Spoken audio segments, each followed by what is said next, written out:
One morning, one Sunday, Aaron was getting ready to clean the garage. So he goes, he takes his phone, puts the headphones, and he wants to listen. All of a sudden his son Yaakov comes, he says, Abba, you know what, I want to help you clean the garage. No problem. He says, can you go and do that side, I'll do this side, no problem. So he takes out his own headphones, his son Yaakov, and he says, Abba, I want to listen to what you're listening to. So he sees his father with headphones. He thinks that if he also put headphones, he'll automatically hear what his father's hearing. So he says, how come I don't hear anything, Abba? He says, you have to connect to my phone. What do you mean? Just because you put the headphones, you think it starts playing whatever I have?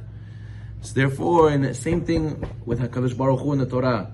You think that you copy what people do, you just do it your own way, you're going to connect and you're going to start hearing the music? In a certain way, there's a process, you have to connect. So if you want to hear Hashem's voice, you have to commit to do it the right way. Some people say, listen, slowly, step by step, everybody in their own way, everybody in their own style. You have to realize that you have to commit to do it 100% what Hashem said. Can you imagine a guy says, I want to be Republican and Democrat? Both. I want to be like both. When it's comfortable for me, I'll be Democrat. When it's comfortable for me, I'll be Republican. No. No such thing. You got to register either here or here. Nisudah is impossible. You can't be not here, not there. Same thing with HaKadosh Baruch Hu. You committed to be religious, that means you're going to keep everything A to Z. If you don't want to keep everything A to Z, you can say, oh, well, at least I keep something. Why should I not keep something? I should keep everything or nothing.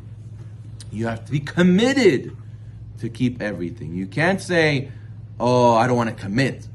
Okay, if you fail, that's something else. You try, that's the most important. You have to commit and say, Rabbi, all the mitzvot, 100% emet la'amita, I'm going to try to keep everything I want to. I agree it's the truth. Some people say, nah, this mitzvah, don't need it. Chas v'shalom. Can't do that. You have to commit. Na'aseh v'nishma, we will do and we will hear. We will do everything. But the Zohar says, v'zchut this, if they said na'aseh v'nishma, it's milashon, Nishma Naaseh is Lashon Esav, and Nishma is Lashon Ishmael. This that they did not want to keep because they thought, this I can't accept. We said, no, even the things that's very hard for us, we will exactly accept. Because we know that's how you commit to Hashem. So what happened? So we said Naaseh v'nishma, we're showing we're going to accept the entire Torah. What happens? Hashem said that the angels, they heard us say Naaseh v'nishma. What happened? The Gemara Shabbat says, and the Jewish people said, Naaseh Nishma, a heavenly voice came out.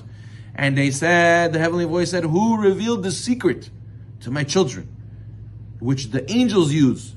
This concept of saying to Hashem, we're going to do everything you say, the angels use that secret.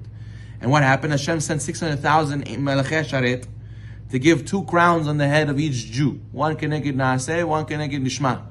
So you see that Hashem says, to get closeness to me, there's a secret. What's the secret?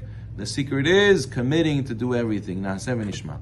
So Rashi tells us it's a sign of love. When a son says to his father, Abba, I'm here for you.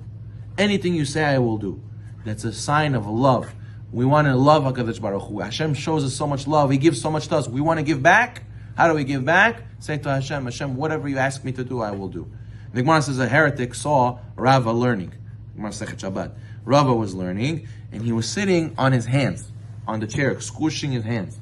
And the Gemara says that he started bleeding from his hand because he had a cut, and he was squishing his cut, and he was bleeding from his hand. He didn't even realize while he's learning. He was learning, and he's dripping blood. So the Gemara says, the heretic said, wow, you better put a Band-Aid on that. And he started laughing about him. And he said, look at this, you reckless people. You go and you said Naaseh v'nishma. You should, and look what you're doing. You're bleeding. You don't even realize your surroundings. Why did you say Naaseh v'nishma in Har Sinai? You should have checked what was there before you said Naaseh v'nishma. So he says, what are you talking about? We said it out of tzidkut, out of righteousness. And you guys said no, because you guys are traitors. Why does the Gemara say this story, this conversation he had about his finger bleeding? The Gemara says like this. The heretic thought Naaseh meant sacrificing yourself. And when he saw this in Rava, he said, look at these people. They don't know what they're doing. They're jumping in the water. They don't even know what's there. They're saying Naaseh before Nishma. What did Rava say? No, you think we're just sacrificing ourselves? We're showing love to HaKadosh Baruch Hu. Look, even though I'm bleeding, I love what I'm doing for this. I'm studying Torah, I'm connected to Hashem. This is out of love. When there's love, it doesn't hurt you. When it's love, everything else, logic doesn't make any sense. It's ahava mekalkelet et hashura. You go above logic when it's with love. So that's why the Gemara said the story about Rava. The Gemara says that Rava sacrificed himself for Torah. So therefore, when he had his rabbi, Rav Yosef, Rava used to never turn his back to his rabbi. He would always learn shiur. He would walk out of the room backwards. He would walk all the way backwards until he couldn't see his rabbi anymore. So if they were learning outside in the field, he would go backwards, walking away from Rav Yosef, all the way, as long as he could still see him, he would walk backwards. The Gemara says that he did this so much, and then eventually he walked backwards all the way past the house, he bumped his leg on a house, and he started bleeding.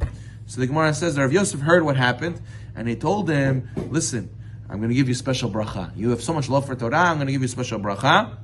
Rava became the head of the city of Mechozah, and all the times that they have an argument, Abaye and Rava, who's the halacha like? Rava. Because of the bracha he gave him, for the love of Torah that he had, even if it means that he believed the Torah. It's not that, look, what is this? He suffers, poor him. He didn't even suffer. It didn't bother him because he had so much love for his rabbi. So therefore, what do we see from here? If it's bothering you, there's a famous mashal. The guy thinks that the guy went to the hotel and he tells the guy at the bellhop, bring me my stuff to my room. So he brought it up so fast. He says, you're already here? How'd you bring it so fast? He said, what do you mean? It wasn't so heavy. He said, what? It wasn't so heavy? He says, no. He said, no, he took him, I'm sorry, the opposite. It took forever to bring his little suitcase. He said, why'd you take so long? He said, it was very heavy. It's very heavy, that's not my suitcase. He says, why? What do you mean? He says, I'm bringing diamonds. Diamonds are very light. Why are you bringing so heavy? They opened the suitcase, it was a drill, it was a hammer, all these things. He said, how'd you know it wasn't your suitcase? He said, if it's too heavy, then it means it's not mine. It was supposed to be light. So therefore they say the same thing. If the mitzvot are too heavy for you, it's like a burden. Oh, I can't. That means you don't have enough love. It means you don't know what you're doing. It means you have to grow on your love for Hashem, and love for the mitzvot. Because when you love it, it'll feel very light. You'll feel like it's not an issue at all. Baruch Adonai.